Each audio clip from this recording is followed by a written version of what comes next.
Welcome, dear readers, to Cover My Ass, where baffling books are reviewed but not read by yours truly. My name is Kaki. And I'm Kay, and remember, we only judge a book by its cover. Oh no, we only do it together at the end. Yes, we do. I get a little bit confused. I've got all these memories that have been flooding back to me. Oh, good. They've been returning. Several sets, in fact. Oh, that's not good. Because my brain got sort of etch-a-sketched several times, so then I'd re-listen to our entire back catalogue, and that would jog some memories. So I've got 16 or 17 full listen-throughs of the entire 98 episode epic, plus my actual real life. Have they ever changed in between listening throughs? Ooh, I don't know that I'd know that. Okay, so imagine that you listened to 98 episodes of this podcast and then you started listening to them again. Or would you recognize the fact that maybe not, but if you'd done it 16 times, then maybe you started noticing some trends. Like when you're expecting something to be said and it doesn't happen. And you go, that's weird, I could have sworn that happened. And maybe it happened later in the episode. But come on, that sort of fragmented haze of confusion has been my life throughout my stay at the library anyway. Oh, okay. I turned a corner that looked familiar. Oh, that's the corner where the bones of Decimal Dewey I previously found. And then I visit there again and they're gone because supposedly it's the gnomes. Maybe someone filed them. Someone filed them. The bones, yes. The bones. Yeah. Do you have bone files? I mean, not specifically for bones. Well, okay, you've got bone saws and bone files and probably bone... Yes, okay, that's what you're... Probably in the bookworking shop. Oh, yes, the repair studio. Gosh, we should be floating that way. Well, it's down on the ground floor, so I hope we're not floating that way. Unless, have you spotted, what's the word, an ink fall? Yes, very good. No, I haven't spotted it yet. Oh, good. Because I can realize that an inkfall is an incredibly dangerous place, of course. But I have been studying the currents between the various aisles and stacks, and I think I've triangulated the rough direction in which all the ocean of red ink is flowing. Right. Well, with our luck, there's going to be a maelstrom there. Yeah, but still, I can't resist exploring, so I'm sort of ducking and weaving. Ducks too? Duck pond is all the other direction. And I know what happens when you start weaving. But yes, you do, gosh. Doesn't it remind you of the Duck Memorial Pond? Yes, a little bit. After? Especially the red ink. Yes, It's kind of like what the Duck Memorial Pond looked like after the thing that we memorialize. The ducks. Yeah, memorialize. Well, yes. Okay, good. Yeah. Okay, so I am no closer to figuring out where all this red ink came from. I've tried a bunch of hypotheses. Your first hypothesis was, of course, that it was leakage from still that Tristan were operating. Mm-hmm. No such luck. You shut that down, and that wasn't the case. It didn't stem the tide. No, I thought it was maybe like the sprinkler system, but anytime that I open it up, Halon? Yeah. All this time I've been living in a Halon death trap? Well, yes. Okay, what would you prefer, a CO2 death trap? No, when you say it like that, it actually sounds really reassuring. Okay, good. Then no, I just... It's actually quite comforting that I could have just not woken up if there was a... Wow. Hey, by the way, you have a terrible fire suppression system because I have lit a lot of fires. You have a good point there. I hadn't really thought about that. We'll check it out on the next review. Yeah, exactly. If that's going to be the case, so I've decided to switch gears, and instead of investigating it, I wonder if we can just accept this as the new state of being for the lower two floors of the library. Well, I've noticed that the gondola turned catamaran now has turned trimaran. Yes, correct. I assume that was you again? Yeah, okay, I've just upgraded. I took some of my learnings from the Threegle 3, so I guess this was the No, don't go there. Okay, well, fine. And, yes. And what about the propulsion system? Has that seen any new developments? Yeah, okay, so last time you helped me inscribe the repulsion runes on the erasers. Yes. That held some promise. It certainly did lower the drag, but it didn't provide the propulsion that I was hoping for, unfortunately. So Shame. I went back to some of the innovations from the Threegle 3, my sort of multi-purpose bicycle. Hang glider, snow scooter, hammock. And it's a paddle boat now with a scoop powered by this tiny little bicycle over here. Oh, very nice. So you can actually, so it's like a water bike. Yeah, I suppose that would be a very good way to describe it. Kind of like the ones you paddle around in ponds in... Yes, exactly. Paddle around in ponds in parks. Yes. Oh, nice. Alliteration? Yes. Assonance. Alliteration. That's the one. Do you want to be the first to paddle? Yeah. It's not going to be boring like on a regular bike because we've got the lower drag thanks to the erasers and I've got a cunning gear system. So Is there a splash guard? Is there a... I mean, it's a paddle boat. There's going to be lots of splashing, and and since we're drifting in red ink, I think there should be a splash guard. Okay, no, let me see what I can come up with just right now. Okay, so I've got these books that I've rescued. I've got sheets of vellum. Yeah. And what else do I have? Well, vellum should do nicely. Yeah. Just make sure it's covering the paddle, at least, or the paddle wheel, the word is. Right, well, we can take some of the wheel only needs like 16 spokes. That'll be fine. I'll just take some of these other spokes out, and I need some ribbing to make a decent shield. And now I've got now we've got like a little fan as a splash guard on the back. Okay, anything else that we need before we set off? Which way are we going? Okay, so now here's what I'm thinking. We can go in the direction that the water is flowing. Yeah, well, we don't have to paddle for that. We can just drift. I know. What I want to see is, do we have enough propulsion with your paddling to go against the grain, to go against the flow? Yes. Exactly. So we can head back a little bit, and meander our way, and then see if we can get close while it's still safe. Okay, that seems like a good idea. Thank you. Yeah, I've been getting good at this adventuring stuff over the last 98 weeks. Is there a rudder? What's a rudder? It's for steering. Oh, there's a steering wheel. And what does it do? Oh, you turn it left. Yeah, and then what happens? You turn it right. Yeah. Then you just go left. It's a steering wheel. Okay, and what's the steering wheel connected to? The wheel at the front. Come on, it's a bike. But we're in ink. A wheel doesn't... I'm missing something. The wheel turns. Come on, you paddle, and the wheel turns. And then I see. You turn the... Right, and then it starts pulling you in. It angles the paddle wheel. That should work. Shouldn't it actually work? Well, it's not usually the front wheel on a bike. It's usually not the front wheel on a bike that's powered by the paddling. Hey, we're safe from the inkfall just now. Why don't you just give it a little... I'll get on. Okay. Let me go for a paddle. It's jeez. Well, hang on, this is not right. I'm not supposed to have to do any work here. Oh, okay. If you don't want to. I can't. If you want to. Well, I'm not supposed to do any work here, so... Okay, well, no, that's fine. I'll be...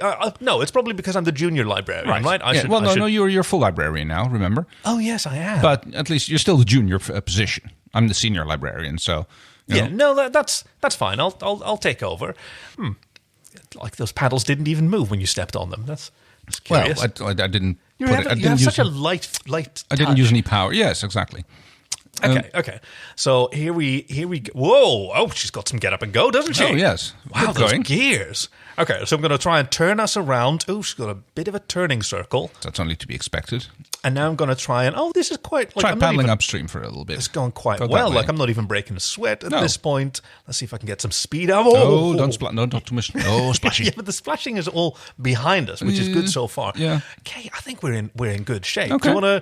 Okay, so I'm going to casually bring us closer to the source of all wonder and doom, namely the inkfall, and maybe we can review our book in the meantime. Oh, yeah, that sounds like a fantastic idea. And that's, after all, what this is, a literary podcast where, Yes, that's why we're on a trimaran, cycling over an ocean of red ink on the second floor of an infinite library toward the inkfall. So, this week's book is by Billi Wolf. Yes. Boys, Baps and Breeding. Yes, and it's the Tribes of Belfast, Book 1. And this is actually a bit of a remarkable book. Oh, do tell. So we've done a lot of classic books that have come out many years ago. Yeah, lots of 70s and 80s and even earlier books. Yeah, and we have done some recent ones as well. This book is, by definition, the youngest book we've ever done because it's not even out yet. Oh, so we got an advance copy? Yes, we did. Very good. This is available for pre-order at billiwolf.com, and that's Billi with an I. I believe it's being released as initially as an ebook. I'm very excited to see what happens with this because, yes, the cover is great. Let's start at the back again. So there's a skyline there, and I've been to Belfast. And yes, as have I. I didn't recall it to look like that, but it might just be like some artistic... The giant metropolitan... skyline. Skyscrapers. It looks a bit like, San Francisco, or maybe not Manhattan, but it's like the waterfront at San Francisco, the Fisherman's Wharf area. That's what it reminds me of. Yeah, now, of course, Belfast does have a waterfront. Oh, of course. And I think it's Belfast Lough. Oh. Yeah, I think it's an inlet. I think it's not straight up the sea. Like a Half Moon Bay shape. It's just called the Lough. It's not really... okay, I was going to say that. I know that a loch doesn't have to be a lake. It can also be an inlet, yeah.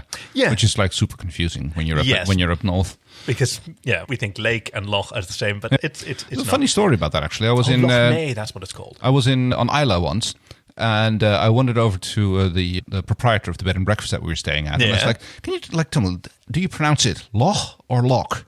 And he looks at me for a second. He goes like, "Oh, you're Dutch. You know how to pronounce it properly. you can pronounce it properly." Yeah. And we know the difference between the and the. I thought it was amusing. Okay, so it's loch then. It's yeah. We'll do that one. Although I think there's variations. I think they do like an ichlaut and an achlaut variation there as well. Yeah, they have almost as many dialects as they have whiskies up there. Hey, you didn't start at the back. Oh, I did. Oh, well, okay, the moon. Right, that's the farthest back. Right, There's a huge moon. True. There is a huge full moon by the look of it. And it's not the kind of full moon that we'll seeing a lot of in the book later on. But I do really love like the design of this book because the author's name is framed in the middle of the moon. That's really well done. Right. And, of course, there is a massive big werewolf, gorgeous purple eyes. Oh, yeah. Who is like looming over a young lady wearing a black leather, maybe a pleather coat. Yes. A burgundy shirt, long raven black hair is undoubtedly described as in the book. Oh, yes, that cascades down her. No, I think Billy Wolf is a much better writer. Fair, yes. They would never... I actually don't know the gender of Miss Billy Wolf. Oh, no idea. That's our hero, our protagonist, Belle-Amy Falcon. Right, yes, Belle-Amy. That's a charming name for a lovely lass. I thought so too. Yes, I don't know what the werewolf is doing. If it's like he's got this paw like rearing back as if he's going to swipe her out. Yeah, I saw that. It seemed incredibly threatening when I first saw it. But then I started thinking, do you remember Zootopia and the tigers with the glitter pants? Oh, yes, the glitter tigers. Yes, the glitter tigers. Oh, which were supposed to be bodyguards in the original story. Yeah, she had a much larger part also in the whole plot. With, Gazelle, Gazelle, yes, she was... but they lost it in the rework after they decided that shock collars were not a really good thing for a kiddie movie. Yeah, Zootopia went through some iterations before it became the beloved classic that it became. And since then, A Second Life has perhaps a troubling promotion of a police force that may deserve a little bit more attention than it has historically received. Yeah, fair point. And other than that, we have the title, Boys, Baps and Breeding. And it's the Tribes of Belfast, Book 1. Oh, I was so excited by this because there's just so much to this title. The book starts with a lovely Belle-Amy who is working in her shop. Yes. Do you remember what it's called? Yes, it's called the Donut Hall. Yeah, that's right. It's a bakery in downtown Belfast. Hold on a second. I'd forgotten it was called the Donut Hole. Yes. Currently suffering a little bit under the rivalry of the recently opened competitor, Born and Bred. Yes.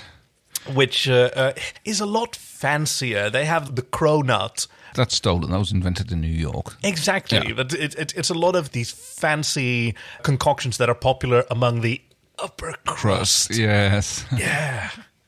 Of course, good old Belle is doing some research into trying to find a new clientele, I suppose. She's like trying to rejuvenate the bread business. It is her bread and butter, after all.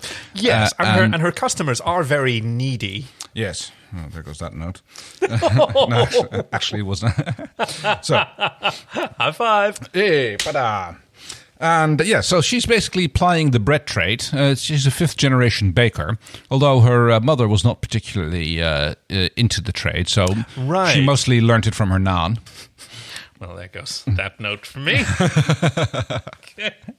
We're sort of playing Battleship with our notes today. I think we are, yeah. Yes, her nan, who taught her the sort of magic of baking, because it really is kind of magical. Yes, really. I mean, baking is a fantastic art almost. On one side, it's very sciencey. Yes, because it's all very measured and requires great precision. And requires precision. But there is also a certain amount of artistry involved. Like when you have to feel what the flour is doing. Like one day it might need a little bit more water than the other, and it's really all about if you follow exactly the same recipe exactly the same way every day with different batches of flour on different days, your results will not be consistent.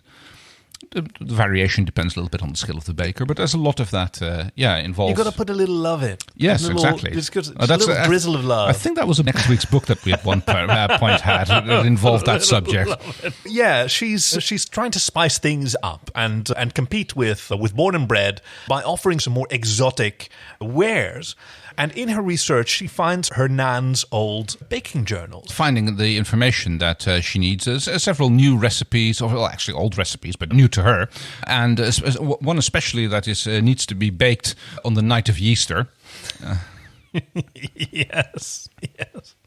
And yes. Say yes. That's what my note says. And there's some weird stuff going on. It seems to suggest that anybody eating this bread will turn into a werewolf. And she assumes that this clearly must be like some fanciful metaphor for it that will become all growly or hairy, or that it promotes certain slavering hunger pangs or something. Oh, if it turns people into a slavering, hungry werewolf, then they'll buy more bread. Yeah, exactly. Yeah. It all runs upon, of course, the fact that she needs one crucial component, which needs to be actually that's what needs to be harvested on Easter. Ah, yes. And that's a little known plant known as wolf's boon. Yes. Wolf's. And I think in the local pronunciation, it's almost wolf's bone. Yes, well, I'm not entirely sure how the Belfast accent runs, but I grew up with an Ulster accent like that there. Well, there you go. So she goes out into the moors or in the fens. I don't know which it is in that part of the world.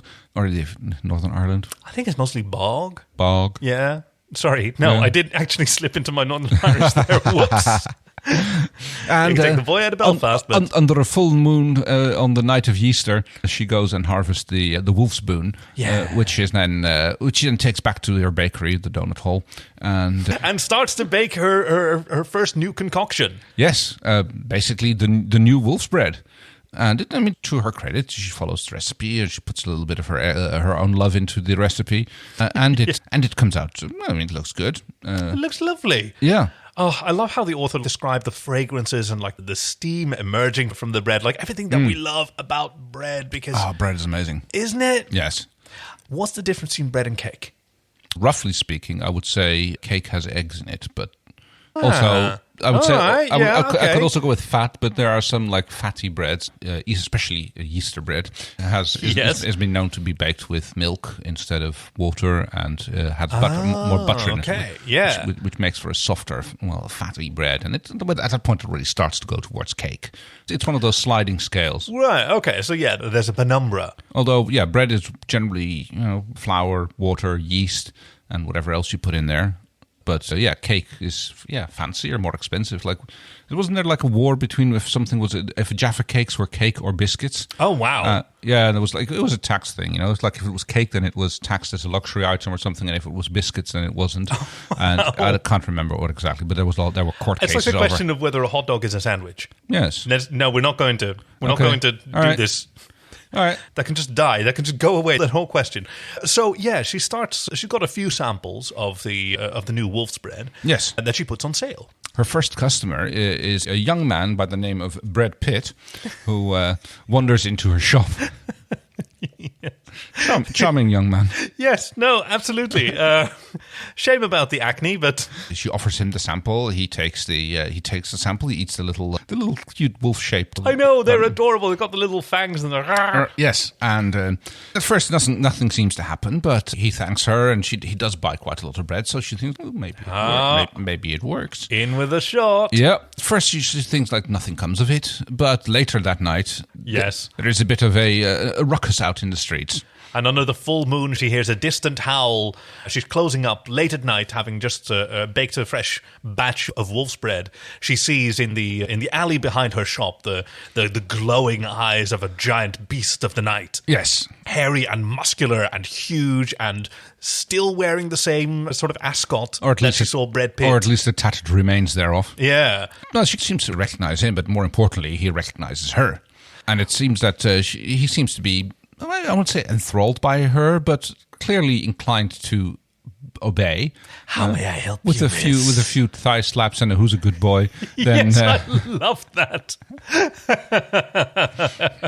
It's the ear scritch. And I thought it was so cool of Belle-Amy that she had the daring to just go up. But I guess that's Belfast lasses for you, honestly. I guess so. Ulster lasses in general. Like, they see some weird, "Oi, what are you doing? Are you skulking around my alley?" That's it. If you can't stand up to the lads like that, then like you just have to stand your ground against them. Yep. And she has Brad Pitt wrapped around her little finger because he is he's a bit of a deer wolf, isn't he? Oh, he's an absolute deer, I would say. Yeah. Although once she like snarls at him, he does become a bit of a fear wolf. Oh. He's easily. Are we back on the different wolf types? So many. As long as there's not a be-werewolf in there. No, there isn't a be-werewolf. That was last week's book. Was it? Yes. Wait, was it? The be-werewolf, yes. Oh, wow. Remember, was it next week's book? No, the one with the power of what was it called again? The Reciprocity. Wow! Yes. Wow! Yes. Okay. You've been at the red ink again. Apparently, I must not have installed the splash card early enough. Yes, she thinks that this is actually quite cool. She's got her own deerwolf now, and she goes back to the bakery. The basement is a good place for him to hang out, so that he needn't. Needn't scare the townsfolk. No, yes, very good. And she goes back to the honestly grimoire that her nan left for her, realizing that if this was literal, if she was literal about the werewolves, then she was probably also literal about the sourdough sorcery and the magic, like the fairy cakes are something definitely you want to avoid at this point. Yeah. Oh my God, yes. They're cruel taskmaster, but hey, she's got all this wolf's bread and has been quite successful. Maybe one more. Maybe we'll sell just a little bit more because the shop is under threat of foreclosure. Yep, and she gets this. Okay, I could have my own werewolf army here. It seems like this is a plan that seems to form very early on in her mind. Is it surprising how it almost immediately went there? Yeah, from her sort of moral bankruptcy slid in almost instantly. Yes, with the remaining batch of wolf's bread that she has, of course, bread is usually best when fresh. Yeah, but there's plenty of options you could do with it the next day. Oh, yeah. And so she puts the call out on her social media channels for a little meet and greet. Her regulars are invited to... Yep. Her regulars are invited to drop by, and a few of them were introduced to as they drop by to sample her new wares. Corbin Fisher. There's an entertainer called Lucas Entertainer. Lucas the Entertainer? Yeah. Okay. Randy Blue. Just regular lads from the neighborhood. And they're all having a great time munching on her wolf's bread. And the party is crashed by someone they hadn't seen before. He's a no-fun kind of guy. He's a grumpy, gruff, hurried, like local accountant who doesn't really enjoy the company of all these young men. And Buster Wilde. Oh, yes. Yeah, walks in and I need my lunch. I forgot my lunch at home. I need a. Can I get some bread here? Yeah, helps himself to one of these loaves. But before Belle-Amy can tell him that it was really intended to be consumed right here, where they're within a few paces of the basement, he's already out the door. And yes, when he does finally bite into it at work, his transformation is a little bit more awkward than any of the others that have occurred so far. Yes, very much so, because he finds himself with a certain craving for hot buns. Yes. Always craving. And he soon makes his way back in search of the donut hole. Yes. Yes. Where he slavers outside the window, like ogling all the buttery bagels. Yes. Butter drippings of crumpets. Until he finally makes off with a cottage loaf. Oh, yes. There was a lot of cottaging going on there, I think. Oh, I don't know for sure. I think it's pretty unclear, Wolf. Oh, dear. Oh, Deerwolf, that was Brad Pitt. No, we had that one already. He turned into the Deerwolf, yes. Yeah, versus Buster Wilde, who's more of a rear wolf. Yes, a lot of them are, we notice. It seems that the wolf boys seem to have a rather strong camaraderie going amongst themselves, I would call it. Yeah. There's a lot of hot buns around, and... And at first, like, they try to go on fun activities together. Like, they form a local soccer team called the Speltic Rangers. Yes. Where it's not that weird for someone to be huge and muscular and hairy. So that's actually a pretty good... fair point. Good cover. Under their coach, Dominic, who is sort of a father figure to all of them. So they call him Papa Dom. Oh, dear, yes. He does know how to keep them keep the boys in check.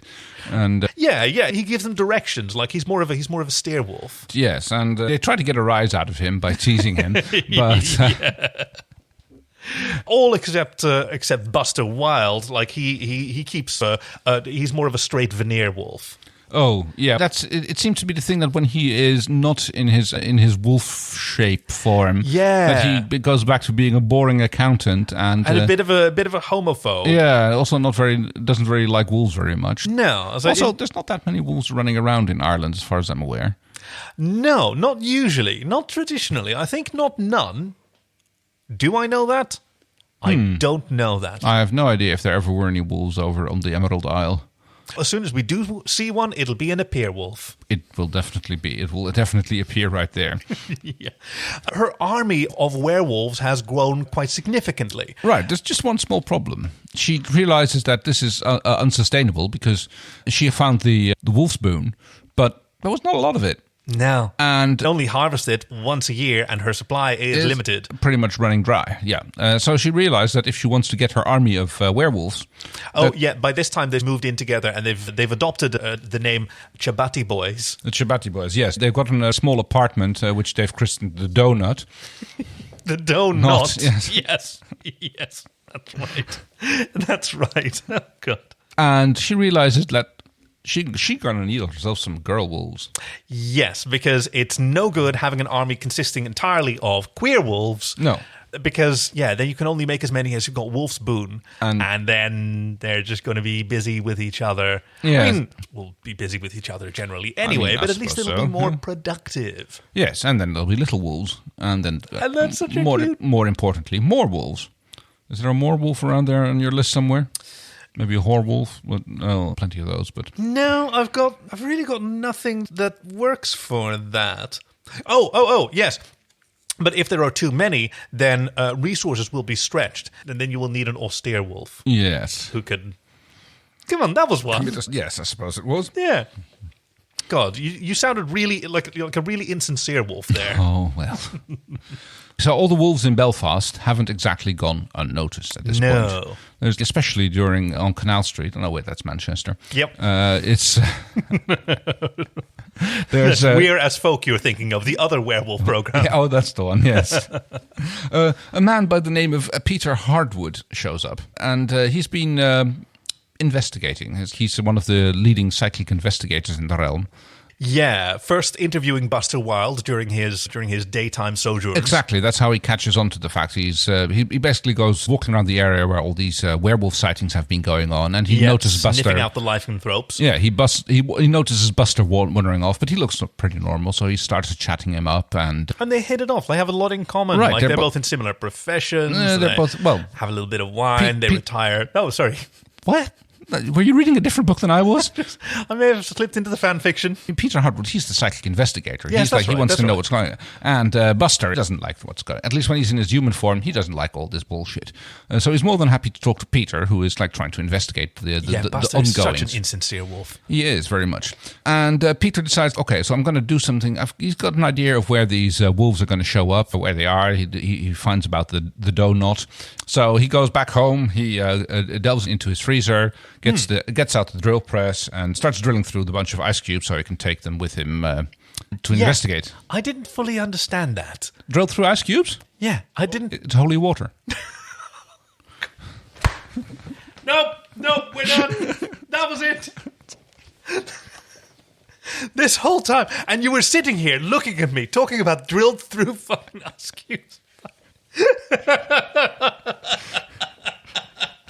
How long were you working on that one? Yeah, so he brings this drilled through ice cubes to confront the den of queer wolves at the donut. Not believing their alibi that they're all just corn stars in costume. There's a few of those around. One famously by the name of Tripod. Oh, yes. Just because he only has 3 legs in wolf form. I'm not quite sure why. But he's also the handler for the movie settings and everything. Like he's a bit of a portly gentleman as well. Like you could almost call him a sphere wolf. Yes.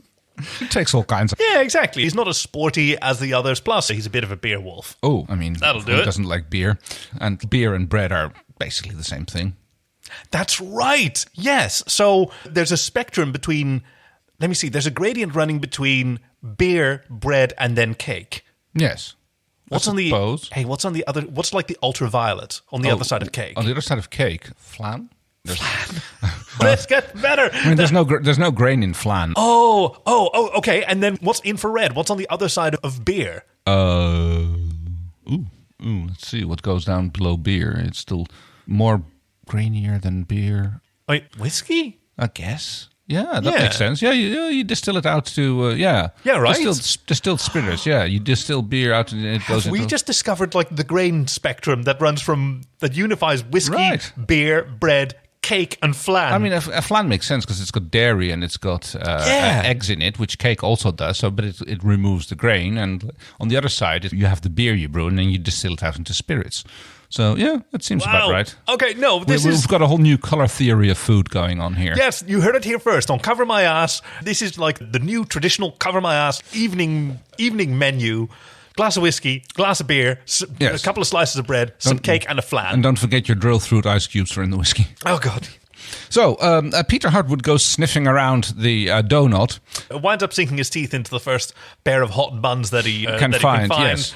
And, his career as a supernatural investigator comes to an abrupt halt. Yeah, it turns out he's a bit of a glutton for punishment. Yes. Yes.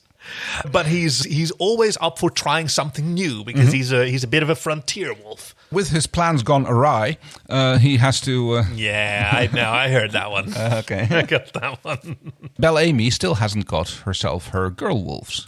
No. So her next plan, she's not going to trust to the fate. She's only got like one more cottage loaf to go, and she's going to make sure that she puts that in the hand of her favorite like female customer, a young woman named Siobhan Cody. Mm-hmm. A fine Irish lass, well appointed in all the appropriate feminine characteristics. Like she's a strong Ulster woman. Got a mean left hook. Yeah, exactly. And feminine as any woman that she's met. So she's definitely, this has got to be the one. And she will become the new queen of this. The brood mother. Yeah, the premier wolf. And she does, transforming into a fine-figured wolfess who is immensely popular among her lupine brothers. Yeah. Joins in the fun along with everybody else. And yet, throughout the year, no pups. Still no pups are appearing. No. Eventually, like she confronts Siobhan. No, she's taken on her new sort of wolf name, Peter Focaccia. Yes. Yeah, you know how you have to have wolf names. Yeah, I mean, there's some of the other wolves that have also like gotten themselves names. Like one of them calls themselves Darth Vader now. Oh yeah, because he's got the little thing behind his knob. He's a bit of a gear wolf. Yes, and his son Luke Skywalker. Yes, that's right. Who has a fondness for fine fabrics because he's a bit of a cashmere wolf. Oh yes. Oh, can you just imagine a wolf with cashmere fur? That would just be like. Oh, can you just imagine and just cuddling and I have a favorite blanket that's like microfiber cloth, and it just feels so nice.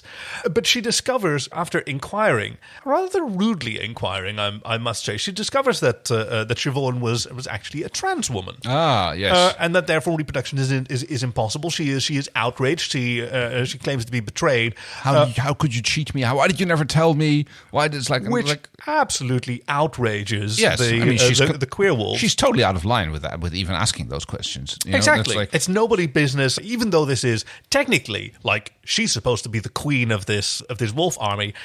She gets turfed out. Yep. Oh. Yeah, waited a little second there. And leaving the Chibati boys and their new elected leader, Peter Focaccia, to run rampant in Belfast. Now, what do werewolves do that they're famous for? Yeah, okay, so we know the stories where they go hunting and rampaging. Eating the sheep and pillaging, and it's another one of those folklore myths. Werewolves are like blamed for everything. It's a nice way to blame the sheep that got eaten on the weird neighbor up the street, and that kind of, it's just like witches for men, you know. It's like you call a woman a witch, and now oh, he's a werewolf, you know. It's that kind of stuff. It's like basically witch hunting. I saw a good post on the internet, I believe on Twitter, and yes, welcome to Kaki and K Describe the Internet, which said the traditional story where someone who knows that they're a werewolf will chain themselves up at full moon so that they don't hurt anyone with when the beast awakens. Mm-hmm. And they thought, no wonder that this wolf is so violent. What you really should do, like instead of chaining yourself up, which is basically the same as permanently leashing and caging an animal, make sure that there's some enrichment activities. Maybe have a pumpkin in the basement with you. Yeah, it's like this. I mean, admittedly, the Chibati boys have been doing a lot of tying, but yes, which is almost the same thing as they are corn stars. Well, there you go. And Papa Dom holds a tight leash and various other implements. Yes, well, he too is a bit of a gear wolf. werewolf. But yeah, ousted from a community that she herself created, Belle-Amy realizes that she's just been a shithead. She was in the wrong. She realized that she has a good little think, and she realized that she should not have put that on Peter Focaccia. Peter Focaccia, that's the one, yeah. Asks for forgiveness, which is graciously given. After all, she is responsible for all the werewolves being out and about the way they are now. Yeah. And they do realize that that they have a debt of gratitude to her for that. And since her apology seems to be sincere, they decide to welcome her back into the fold. Yeah, which I thought was incredibly graceful. And of course, I would have expected nothing less from the queer wolves to be open-minded to people making mistakes, right, and earnestly seeking to make reparations. Bringing the story almost full circle on the next Easter, when it is possible to harvest more of the wolf's bone, actually leading to the fact, which I don't know why it never occurred to her to eat some of the bread herself. Yes, right. And you'd think that any baker worth their salt would be like, oh, I want to try that. She never tasted it. She never tasted it. It just blows my mind. I guess she maybe was being a little bit of a scaredy cat, like she didn't want to. Maybe she doesn't trust her wolf. She probably doesn't trusted her nan's recipe that much, except she doesn't just sink her teeth into what everybody else has done. No, she's got a little spread that she puts on there, some cream cheese. Yeah, because she's a bit of a schmearwolf. That's it. That's all of them. All right. Wow. That was a whole long list. So, happily ever after. Well, no, this was book 1, so I guess we have at least book 2 coming. So I'm curious about what the next tribe of Belfast is. And again, if you're curious, if you'd like to read the story now that we've fully spoiled it, of course, visit billywolf.com. That's Billi with an I, where you can pre-order Boys, Baps, and Breeding. Yes. It's just such a great... Yeah, so, favorite scenes. What are our highlights? Now, obviously, I really like the donuts, like that whole sort of community really delighted me. I think the gear wolf was my favorite. That was definitely... No, that makes sense. Although the cottage loaf was also a highlight of the book for me. I mean, all the Chibati boys were just absolutely delicious as far as I know. Now, I've got to give you this. I liked the drilled through ice cubes, as I think has been obvious. It was quite a sound effect that you produced there. Yeah. So how are we going to rate this book? Out of 28? Why 28? Because there's 28 days in a month, in a lunar month. Oh, yeah. Nailed it. Out of 28. Yeah. I'll give it a good solid 25 out of 28. 25 out of 28 for Boys, Baps, and Breeding. And speaking of boys, I think is the only one of those that we're really... maybe and. Speaking of and is the only one that's really appropriate to us. Transitional material still vying for that Segway Award of 2018. You can find us still at covermyasscast.com. We're at covermyass on Twitter. I actually did it right that time. I get so confused when it happens. We'd still love to hear from you. But in the meantime, what do we have in store for our readers next week? Next week's book is by Elisa Serkis, The Big Book of Lesbian Horse Stories. And that about covers it. Thank you for joining us at Cover My Ass, where baffling books are reviewed, but not read by yours truly. My name is Kaki. And I'm Kay, and remember, we only judge a book by its cover. Even if it's not published yet. I know! This is like a negative release thing. Oh, I'm so excited. Repeat it. Beat out the book with a review. Oh, yeah. There's a lot of beating out in this book as well. But that's where you make batter. That's where you make the nice thick batter. Yes. For the kneady dough and, Yes.